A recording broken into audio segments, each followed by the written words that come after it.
Oke ya, di sini kali ini. Berikutnya. Ya, jadi bekal pernikahan. Oke, jadi ini bekal yang sangat penting. Jadi kalau perkuliahan Jumat kemarin, apa yang jadi masalah besar saat ini? Jumat kemarin tentang fikih muamalah, apa yang menjadi masalah yang kaum muslimin melihat merupakan masalah besar dan menjadi hal yang biasa? Apa itu? Masalahnya adalah riba. Nah, kalau urusan pernikahan, bab terakhir tentang apa itu di e-booknya? Nah, masalahnya adalah zina. Ya, jadi masalah yang harus dihadapi yaitu masalah sekarang, menghindari zina, dan masalah yang akan datang tentang pernikahan. Ya. Jadi rujukannya di e-book cuman di halaman 22 tentang berkeluarga. Ya. Makanya di silabus ditambahkan e-book khusus tentang bab nikah. Apa judulnya? Bukunya apa? Fit. Ya. Karena kodrat manusia, ya, kita semua termasuk dosen itu adalah menjadi dewasa secara penuh, secara utuh. Jadi kebanyakan kalau kalian lihat kemarin itu dalil-dalil yang disampaikan, dalil-dalil syariah itu adalah dalil orang yang sudah balik, ya, dalil orang dewasa, ya, dan dalil dan berkeluarga secara lengkap itu dengan menikah, dengan berkeluarga. Karena kita ini cuman sementara menjadi makhluk titipan. Ya. Makhluk titipan itu syariatnya atau dalilnya adalah anak dan harta adalah titipan. Jadi kalau Jumat kemarin kita membahas harta, sekarang membahas anak. Anak itu siapa? Kalau kalian di dalam ketentuan fikih masih dianggap sebagai anak. Karena secara hukum anak itu yang masih kuliah, ya. Secara nyata yang belum berpenghasilan. Tetapi secara hukum, secara nyata, secara apa lagi? Kalian adalah sudah menjadi manusia sempurna menurut hukum, sudah punya KTP, kalau belum bisa nyari duit, tapi sudah bisa melakukan kesalahan, sudah bisa membuat hal yang baik, sudah bisa berprestasi, ya, yang itu yang diharapkan oleh diomongin, sudah bisa hal yang lain itu nggak usah dosen bahas, ya. Jadi nanti di akhir atau di selengkapnya, kalau sekarang punya kakak adik itu bukan bagian dari apa, nasab atau nisab? Nasab, ya. Jadi kalian cuma sebagai titipan, ya, titipan sampai kapan, bisa cepat, bisa lambat. Karena kalau dosen ngajar di kelas yang lain, di reguler 2, anak-anak mahasiswa seumur kalian itu mereka sudah terlepas dari urusan orang tuanya, ya. Reguler 2 model pemikiran dan cara bicaranya itu berbeda, ya. Tapi bukan itu pembahasannya, ya. Kemudian ya, jadi anak-anak itu cuma sementara, bisa secara normal diharapkan dalam waktu 3 tahun lagi sudah lepas. Bahkan kalau masuk kelas, bukan masuk kelas, kalau ngambil kuliah magang itu 2 tahun lagi kuliahnya udah selesai. Jadi tinggal waktunya magang. Magang kalau yang bagus-bagus dapat duit, ya. Kalau yang dapatnya nggak dapat duit, ya jangan cari yang dapat duit, ya. Tapi jangan sampai magangnya mengganggu urusan skripsi, ya. Nah, ya, jadi siklus hidup ini di masa anak-anak itu masa yang belum dewasa secara hukum itu memang sangat singkat. Ya, di sini tulisnya sangat singkat. Ya, jadi sesudah kapan kalian merasa menjadi orang, menjadi manusia? Menjadi manusia benar. Sama nggak ini sama yang dosen nyatakan?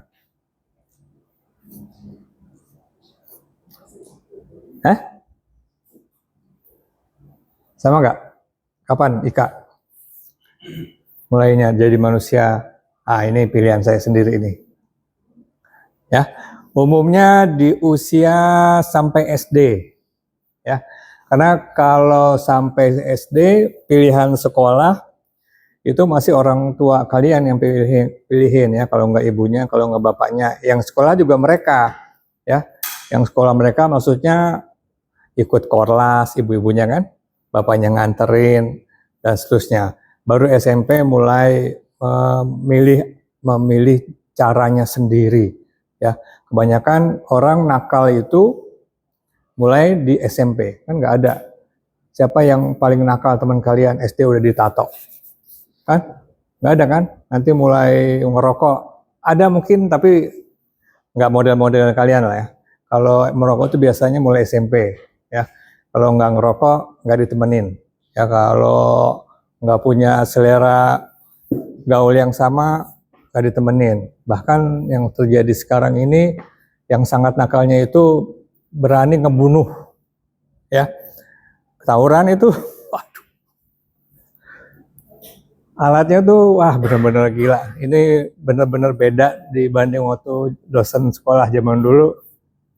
Kayak nggak sampai membunuh. Jadi nakalnya cuma ketawa-ketawa aja. Ada tawuran cuma nggak sampai potensi membunuh. Oke ya. Ya jadi dari balik itu di dunia sekarang ini balik itu agak berbeda dengan apa yang ditentukan, tetapi kondisinya cuma kebanyakan di Jakarta aja, ya, atau di kota besar. Balik itu dianggap balik pada saat sudah lulus kuliah. Yang tadi itu definisinya berubah dari balik sebenarnya. Padahal balik itu sesudah umur 10 tahun umumnya itu dianggap sesudah 10 tahun sudah balik dan sudah bisa berprestasi. Jadi kalau di dalam membahas agama Islam itu banyak sahabat Nabi itu yang ikut perang itu muda-muda ya, di umur 10 Bilal dikisahkan umur berapa tuh. Kemudian Ali pada saat dia menjadi khalifah umur berapa. Jadi usianya relatif muda, umur 20 udah berani perang dan seterusnya. Dan yang sesudahnya itu Khalifah Fatih Ahmed atau Muhammad menaklukkan Konstantinopel pada umur berapa dia? Umur 19. Jadi jauh dari umur kita kebanyakan di sini. Kita 19 baru so-soan lulus SMA dan seterusnya ya. Ini tentang cerita yang harus sambung-sambungin ya. Jadi sangat singkat, jadi anak-anak sampai kuliah yaitu umurnya cuman secara total dari SD sampai SMA sampai kuliah 15 tahun. Hidup lebih lama itu sudah kuliah paling lama mulai 25, kalau beruntung sampai 65 berapa tahun? 25, 35, 45, 55, 65, 40 tahun. Jadi masa kanak-anak itu cuman netnya, kayak orang akuntansi, netnya bersihnya cuma 10 tahun. 10 tahun cuma dari SMP sampai lulus kuliah, itu aja. Ya, di situ kalau bahasa Indonesianya itu masa yang baik untuk belajar. Ya, karena di masa itu aja pembelajaran dioptimalkan, ya. Sesudah itu bebas belajar. Sesudah lulus SMA, lulus kuliah, mau belajar mau enggak ada kewajiban. Ya, jadi masa dewasanya lebih lama lagi. Terus kemudian untuk urusan berkeluarga juga lebih lama lagi. Bukan lebih lagi, selama itu. Ya, berkeluarga itu kalau yang kawinnya umur 25 sampai 65 bisa 40 tahun. Kalau umumnya rata-rata kalian ini sekarang menikah di umur 25 ya, bisa lebih awal 20, bisa lebih akhir 30. Oke. Nah, fisik dan harta. Nah, e-booknya Aziz itu, oke, kalau kembali kepada pembahasan untuk kalian dikaitkan sama makosid, masih ke makosid syariah, ini adalah kaitannya sama menjaga atau menjaga baik, bukan memperbaiki ya, menjaga kelanjutan sustainability keturunan. Jadi ini perlu banget diketahui hal-hal ini ya untuk menjaga keturunan kita sebagai muslimin. Berikutnya. Ya. Nah, kenapa usia perkawinan jadi lambat dibanding dengan tadi yang disampaikan sebelumnya? Jadi kalau angkatan dosen masih belum beda dengan angkatan kalian. Kalau angkatan tahun yang kelahiran tahun 50 itu bisa jadi atau umumnya menikah itu di umur 20-an, jadi bukan 25-an ya. Ini yang dosen amati, terjadi tambah takut ya, terjadi ada ketakutan untuk urusan ekonomi. Kalau menikah nanti anaknya seperti apa, siapa yang biayain dan sebagainya, dan itu merupakan bawaan atau fitrahnya manusia, di mana di Al-Quran dituliskan manusia itu diliputi oleh rasa takut ya, terburu-buru ya, terus kemudian tidak takut kehabis ya, yang paling sederhana adalah takut nggak punya duit ya. Padahal janji Allah pasti manusia itu dijamin rezekinya. Justru manusia itu secara umum tidak pernah khawatir atau tidak pernah takut akan kehilangan nilai ibadahnya. Ya, yang jadi dipikirin adalah rezeki ya. Jadi dosen ini bilang pendidikan tinggi bukan menjadi tambah pengetahuan, tapi justru menjadi ketakutan ya. Padahal kalau kalian belajar tentang rencana manajemen keuangan itu bukan uang dia ya, bukan uang yang bikin rencana, dia nggak takut. Cuma kalau udah urusan pribadi dia jadi takut ya. Jadi pengetahuan menjadi penambah ketakutan, padahal diberi pengetahuan untuk menambah bisa menganalisa resiko ya. Kalau rencana A, rencana B itu mesti dibahas hasil dari perkuliahan ya. Berikutnya ya. Nah, di dalam ketentuan syariahnya itu paling enggak ada 4 dalam menentukan siapa calon pasangan saya ya. Jangan hartanya ya, jangan orang tuanya siapa, tetapi yang ilmunya atau agamanya ya. Karena kalau hartanya menjadi patokan itu besok bisa hilang ya. Hari ini punya rumah di mana? Rumah yang paling keren di sini. Hah? Di mana? Hah? Jauh amat. Sinilah. Ini Menteng ya. Menteng ini merupakan perumahan mewah dari tahun 1900, dari tahun 30-an ya. Kemang, Pondok Indah ya. Jadi makanya itu salah satu contoh yang nyata. Kalau dulu nyari calon pasangan yang rumahnya di Menteng, sekarang Menteng udah berubah, udah bukan orang Indonesia lagi isinya ya. Kemudian cari keturunan ya, bapaknya siapa, ibunya siapa. Itu anaknya belum tentu bisa meneruskan kegigihan cari duit orang tuanya, karena umumnya kalau orang tuanya kaya, anaknya anak orang kaya ya. Ujiannya, bebannya berbeda diberikan kepada anaknya ya. Jadi cari yang ilmu agamanya. Nah, ini dosen melihat yang ada di kelas ini agamanya insya Allah paling enggak siap hafalan Qur'annya. Ini cuma 40 ayat kan yang diuji. Kalau 1 semester bisa 40 ayat, 2 semester bisa 80 ayat. 2 semester, 8 semester bisa berapa 40 ayat tuh? 4 kali 8? 40 kali 8 semester berapa? 320. 320. Ya, insya Allah bisa ya. Oke, berikutnya. Jadi ilmu agama yang mesti dipilih ya, siapa yang hafal 30 juz itu yang nampak ya. Tapi kalau siapa yang nampak paling banyak memberikan infak itu jadi urusan lain ya. Berikutnya. Ya. Nah, berikutnya. Ya. Nah, itu tadi ada hal-hal yang batal, yang tidak boleh menikah ya. Jadi perlu digambarkan, itu dipahami juga tentang ini ada urusan muhrim, ada urusan bin binti, ada juga sepersusuan. Yang sepersusuan ini kalau di hadisnya itu di hadis Bukhari nomor 86 itu agak susah kalau menganalogikannya sekarang ya. Jadi yang boleh nikah ini kalau ini ada sini ada laki-laki, ada perempuan ya. Gimana gini ya. Ini dia punya anak ya. Anak 1, anak 2, anak 3 aja deh.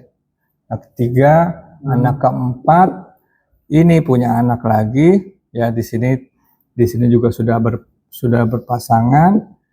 Ini punya anak. Ini ada kaitannya sama ilmu waris juga. Nah, ini namanya apa? Sepupu ya. Sepupu ke sini. Ya. Ini ke sini keponakan ya. Nah, anak ini udah kawin juga, 2 tambah 2A. Anak ini sama anak ini itu bukan muhrim. Jadi di kedua ini boleh nikah ya. Nah, ini untuk memahami juga yang kemarin ilmu waris. Yang ini padahal dapat warisan dari sini, tapi itu lebih teknis lagi ya. Itu hal itu mesti dipelajari ya. Dan ini ke sini karena boleh nikah jadi batal wudhu. Batal wudhu maksudnya juga tidak boleh terbuka auratnya ya, karena masih terdapat beberapa keluarga yang tinggal di satu rumah yang sama, rumah dari kakeknya atau dari rumah orang tuanya si angkatan 1 ini, satu sama lain tidak menjaga auratnya. Itu kalau udah di satu rumah itu sehari-hari bisa menjadi dosa ya. Oke ya. Padahal di sini ini kalau bin ya, misalkan ini bin fulan. Ini anak laki-lakinya di sini namanya misalkan ini fulan, ini fulani ya. Di sini misalkan namanya siapa? Bobby ya. Jangan Bobby. Bobby nama politikus, nanti resiko. Namanya Boy aja ya. Oh, namanya Boy, Islami banget. Namanya Boim deh ya. Boim binti fulan, bin fulan binti fulani ya. Tetapi kalau di sini laki-laki, di sini perempuan ya. Perempuan ini binnya bukan bin fulan ya. Ini putus nasabnya. Tetapi bin si perempuannya itu, kalau di sini perempuan dia bukan binti fulan. Ini kalau di sini fulano, binnya beda ya. Jadi dia bin suaminya. Oke. Berikutnya. Nah, ini tentang mas kawin. Tentang perbedaan kawin dan nikah. Ya. Kalau nikah itu satu hal dari 3 kondisi yang harus disegerakan. Di antaranya pertama, kalau ada mayat mesti segera dikubur. Kalau ada utang mesti segera dibayar. Kalau sudah pengen nikah itu mesti segera dinikahkan, ya. Tentang mas kawin itu tidak ada ketentuan, yang penting utang juga boleh, hafalan surat juga boleh. Udah hafal surat berapa, Rivaldi? Hafalan suratnya itu bisa jadi buat mas kawin juga tuh, ya. Seperangkat alat sholat. Yang jadi berat adalah ikutin tren. Ya, ikutin tren tentang pesta kawinan. Pesta kawinan itu mesti di gedung A, mesti di gedung B, terus kemudian mesti ada dangdutannya, mesti ada itu jadi mahal, ya. Padahal biaya biaya nikah itu adalah 0. Ya, gratis dengan ketentuan nikahnya di kantor KUA pada jam kerja. Datang ke sana calon suami, calon istri datang ke sana, dan ada beberapa syarat nikah. Pertama, ada istrinya, ada calon istri, ada mas kawin, ada wali atau ada saksi, dan ada pernyataan. Ya, jadi bedanya pernikahan sama bukan itu cuma pernyataan, dinikahkan oleh orang tuanya. Jadi itu salah satu model akad yang diomongkan, ya.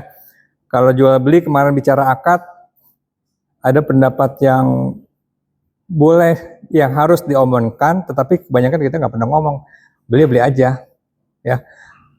Tapi kalau itu panjang cerita, ya. Itu salah satu. Jadi bedanya cuma diucapkan. Sesudah mengucapkan saya nikahkan Fulani binti Fulan kepada tadi siapa? Boim, dengan mas kawin satu sajadah, bilangnya seperangkat alat sholat, padahal seperangkat cuma sejadah doang, dibayar tunai atau dibayar hutang, ya. Cuma itu doang, tapi memang ya itulah kondisinya, ya.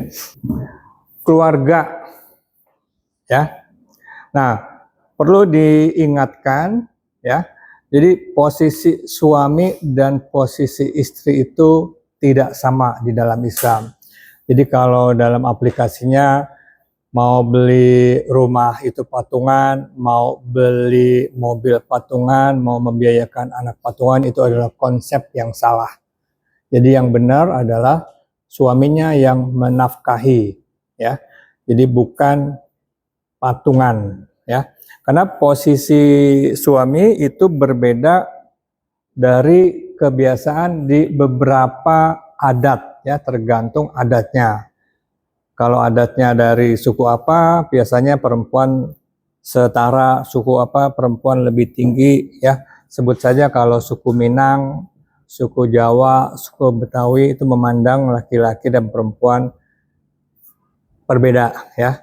Kemudian kalau nanti ada posisi di mana istrinya pendidikannya lebih tinggi, ya, istrinya jabatannya lebih tinggi, itu mesti digarisbawahi, mesti diingat bahwa lelaki mesti di atas, ya. Jadi ada satu syariah, ada satu dalil di mana ada beberapa yang memudahkan wanita untuk menjadi ahli surga.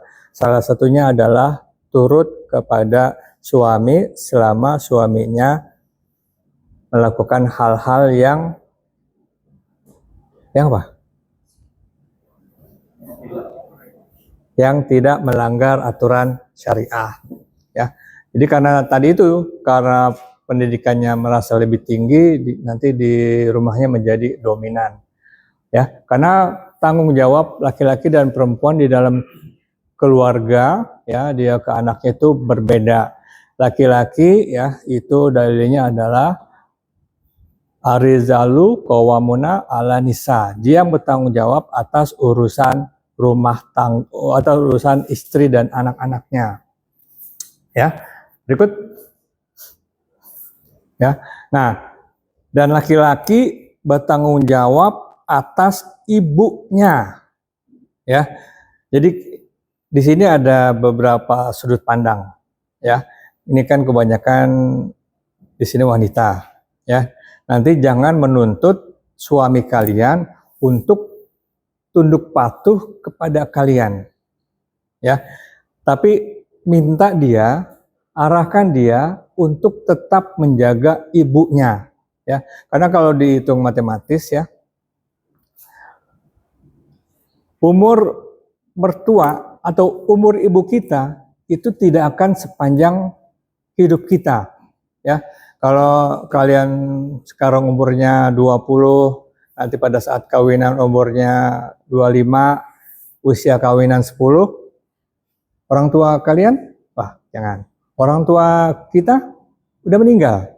Jadi kesempatan si anak lelaki berbakti kepada ibunya itu nggak sampai sekian tahun, ya. Kalau ibunya sudah umur 55, 60 itu lebih berat lagi, tapi memang juga jarang sampai segitu umurnya, ya. Dosen umurnya berapa? 54. Orang tuanya udah nggak ada. Ibu dosen, jadi cerita, meninggal dari kapan tahu, ya. Kemudian lelaki bertanggung jawab juga kepada keluarganya, adik perempuan. Jadi lelaki itu ada 3 tanggung jawab wanita, kepada ibunya, kepada adik perempuannya kalau belum kawin, kepada kakak perempuannya kalau belum kawin. Kalau sudah kawin, lepas tanggung jawabnya, ya. Jadi bukan berarti kita pilih-pilih siapa yang, jangan begitu, ya.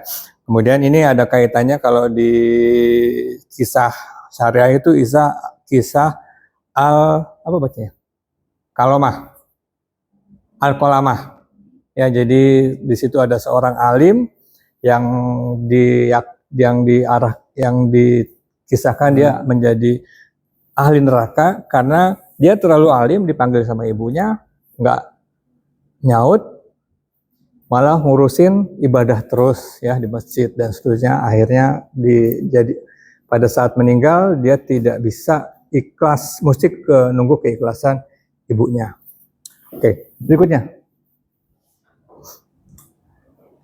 Ya, nah lelaki itu tanggung jawabnya bukan tanggung jawab rezeki doang, tapi tanggung jawab di akhirat. Ini yang laki-laki, ya. Jadi nanti pastikan bahwa istri dan anak wanita kalian tercukupi dengan ilmu agama Islam, ya. Jadi nggak cuma dicukupin beli baju, beli sepatu, sekolah bagus, tapi pastikan sekolahnya yang cukup untuk ilmu keislamannya, ya. Kemudian, jadi wanita sudah. Nah, kalau wanita berpendidikan tinggi itu ada kaitannya apa di situ? Al-madrasatun, ya. Jadi perempuan itu merupakan madrasah pertama dari keluarga. Nah, itu salah satu perbedaan teknis, ya. Jadi yang ngajarin anak itu ibunya. Tetapi pada kondisi sekarang ibunya nggak ada, bapaknya juga nggak ada. Bapaknya siapa? Bapaknya kerja, nyari duit di luar. Ibunya kerja juga. Nanti yang ngajarin anaknya siapa? Babysitter, ya. Jangan dijadikan babysitter sebagai tanggungan. Dan yang menjadi pengamatan lagi, sesudah punya anak, anaknya dititipkan lagi ke ibunya, ya. Jadi entah nenek dari bapak atau nenek dari ibu, itu jangan dikasih tugas tambahan, yaitu tanggung jawab bapak ibunya. Jadi bapak ibu kita sudah sekian puluh tahun mengasuh kita menjadi bapak ibunya, nanti cucu kita, anak kita, dia juga yang ngasuh. Jadi itu mesti dikasih pendekatan, karena di situ juga banyak potensi perbedaan yang menjadi mudorot, ya. Kalau angkatan saya itu angkatan tahun 90, angkatan tahun 70, beda pandangan dalam mengasuh bayi, ya. Nanti kalian punya anak, beda lagi angkatan pada pengasuhan bayi, itu terjadi perselisihan, jadi beranteman. Makanya itu mesti dipisahkan, ya. Nah, terus kemudian jadi biaya pesta kawinan yang jadi masalah, bukan nikahnya. Berikutnya. Nah, kemudian ini satu hal yang dosen juga nggak bisa ngomongin urusan ini kepada anak dosen. Tapi ini bagian hal yang mesti disampaikan ya. Jadi seks ya itu bagian kebutuhan manusia. Jadi bisa disimpulkan kebutuhan akan seks itu muncul di saat orang sudah balik ya. Dari mana buktinya ya? Dari mana buktinya? Jadi di salah satu riwayat Nabi Muhammad SAW sendiri menikah dengan siapa? Yang usianya 6 tahun, kemudian baru secara nyata 9 tahun dengan siapa? Aisyah? Ya, itu salah satu bukti nyata yang menjadi pembahasan netizen ya. Zaman segitu orang nggak sekolah dan segala macam, memang urusannya sampai di situ ya. Bahkan di dalam kehidupan yang lain memang seperti itu ya. Bahkan kalau sekarang menjadi masalah karena itu tadi, karena udah pendidikan dan kebutuhannya beralih menjadi urusan lain ya. Nah, kemudian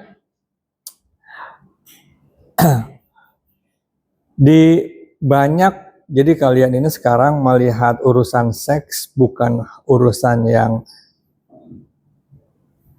susah lagi ya. Urusan seks itu urusan kaitannya sama pornografi. Kalau pornografinya itu masalah, tapi kalau membahas kebutuhan seksnya itu harus ya. Nah, urusan seks dan pornografi itu di zaman sekarang ya, itu bukan hal yang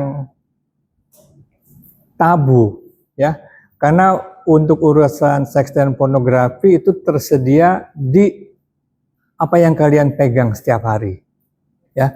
Di handphone itu tidak bisa dihindari. Kalau udah buka medsos itu urusannya, nggak tahu, dosen bilang kalau medsos itu saking canggihnya, kalau yang tidak kuliah IT bisa dianggap dia bisa membaca pikiran kita, padahal dia algoritma dan seterusnya ya. Nah, jadi kalau di Islam itu bukan sesuatu yang dilarang, tetapi sesuatu yang disalurkan ya. Nah, kegiatan seks dan pornografi ini kalau di film barat itu sesuatu yang bukan terbuka lagi, terumbar ya. Terumbar, apalagi kondisinya di Indonesia sendiri. Kalau kalian pergi ke Bali, aduh ya, itu antara kalau nggak mengikuti hawa nafsu untuk seks itu kayak sesuatu yang salah ya. Jadi masuk ke dalam kondisi Islam itu asing, dan sampai kapanpun akan menjadi asing. Hanya diikuti oleh orang yang taat saja. Jadi nggak usah jauh-jauh ya. Kalau ke dunia barat itu ceritanya panjang lebar lagi. Ya, terus kemudian, nah di sini dosen tulis ya, nulisnya nggak kafir, tapi di dunia kufur itu seks itu dan itu tersalurkan dengan mudahnya di mana saja, nggak selesai-selesai. Jadi urusan yang jadi objek ya, kembali pada slide kedua tiga tadi, laki dan wanita itu tidak sama. Yang jadi objek pornografi itu selalu wanita, nggak pernah laki-laki ya. Jadi Islam itu datang memuliakan wanita ya. Jadi kalau di dalam nanti ada kaitannya sama kuliah berikutnya. Jadi kalau sebelum ada Islam itu wanita itu posisinya sangat rendah ya. Sekarang juga di dunia barat itu untuk urusan seksnya wanita itu sangat rendah ya. Itu sampai sini penjelasannya nyambung kan nih? Dosen sudah mengkonsep untuk oh ya. Jadi kembali lagi urusannya selalu wanita dan tidak pernah selesai. Urusan pornografi itu tidak pernah selesai. Jadi kalau dosen bilang dulu berbeda dengan sekarang, itu kondisinya memang nggak ada HP, nggak ada internet, urusan pornografi itu urusan yang sangat jauh dari kehidupan lingkungan kita di Jakarta ya. Jadi kalau di dunia barat itu sekarang bisa merunut, itu dari zaman dulu nggak pernah selesai. Jadi urusan seksual sama perzinahan itu tidak pernah selesai. Nggak bisa cukup cuman memenuhi hasrat yang dasar ya, tetapi ada lombanya, ada model ini, ada model itu. Itu berbeda dengan kalau urusan yang lain. Kalau urusan yang lain yang menjadi urusan kebutuhan pokok, misalkan makanan ya. Makanan selesai, sudah makan selesai. Walaupun ada lomba makanan, ada lomba makan banyak, ada lomba makan indah dan sebagainya. Kalau urusan pornografi itu tidak pernah selesai dan selalu nggak pernah selesai. Jadi pembahasan juga nggak akan pernah selesai. Berikutnya.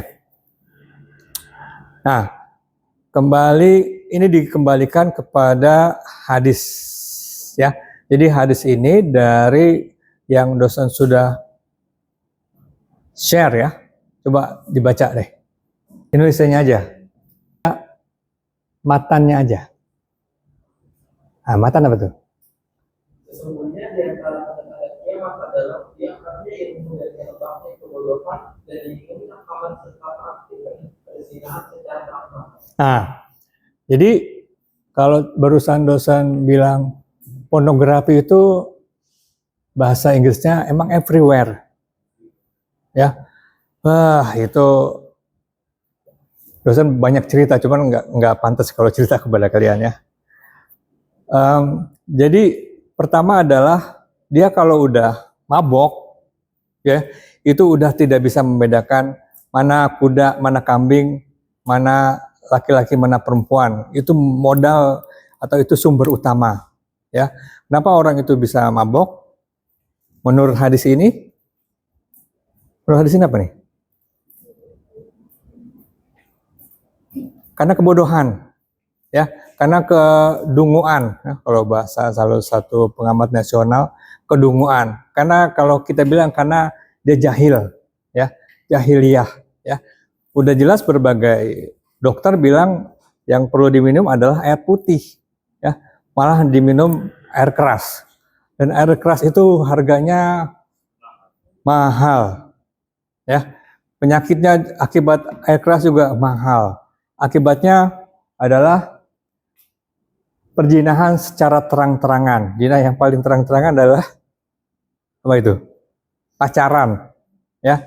Jadi kalau sebelumnya itu perzinahan berat ada di segala macam medsos, modelan Indonesia juga ada juga di segala macam medsos. Aduh, ini udah, dan ini akibatnya adalah tanda-tanda kiamat, ya, tanda-tanda kiamat. Terus kemudian baca hadis yang kedua. Siapa yang kedua nih? Siti? Hadis kedua apa? Matanya aja, nggak usah baca sanadnya.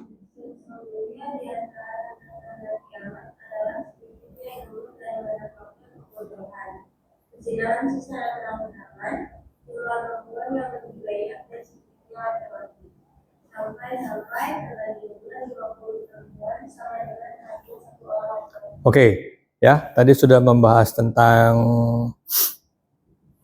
ilmu, ya. Jadi kalau dosen membandingkan di Indonesia dengan dunia barat ya, jadi memang patokannya dunia barat karena dunia timur faktanya tidak segitu banyak. Di Indonesia banyak yang tidak berilmu, ya, tidak banyak baca buku, ya. Toko buku yang ada juga tutup, ya, banyak buku bajakan. Jadi ini lebih kondisi ini tidak lebih baik dari dunia barat. Dunia barat itu kalau mau buka jurnal itu mesti ada beberapa jurnal yang bayar. Beberapa buku itu tidak bisa diberikan kepada temannya, ya. Jadi kalau pengalaman dosen kuliah di negara sebelah itu kalau ada buku gratis yang dia beli, terbalik.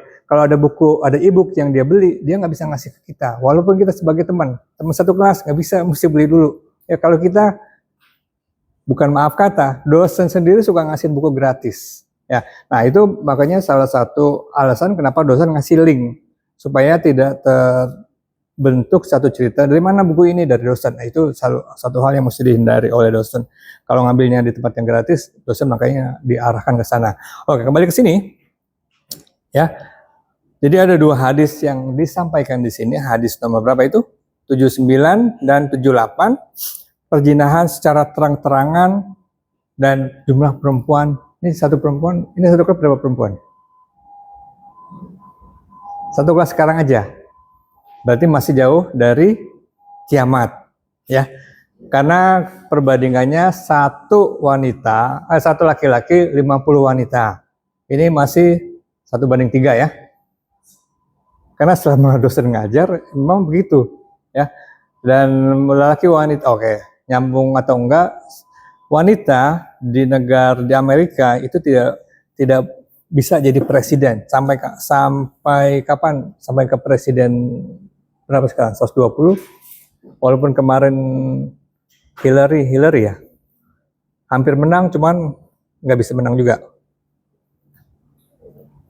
karena azas feminisme.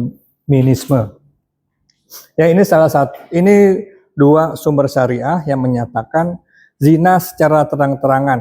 Dan ini, ya, rupanya, dosen bilang rupanya, ya. Jadi ini hadis ini tahun berapa nih hadis ini? Kapan hadis itu tercetus? Kapan? Jawabannya kapan? Tahun berapa?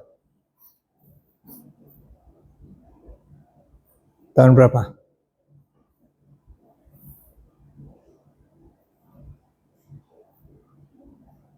Tahun berapa, Farel? Hadis itu adanya tahun berapa?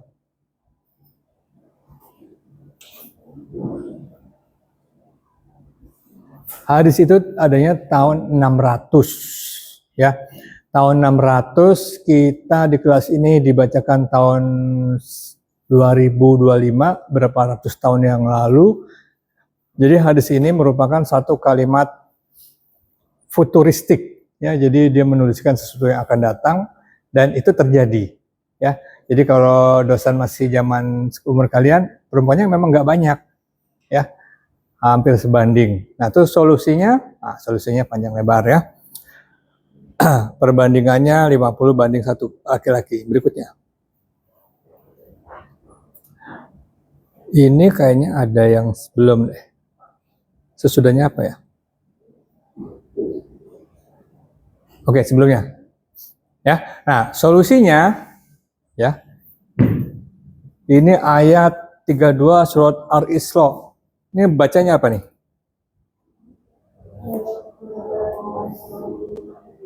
Nah, oke, sampai sini dulu aja. Takrobu apa? Ini udah jadi bahasa Indonesia. Apa itu takrobu? La takrobu. Apa takrobu? Takrobu bahasa Indonesianya apa? Bahasa terjemahannya apa? Bahasa kitanya apa? Apa, Noval? Takrobu. Ini sedikit ngulik bahasa Arab nih.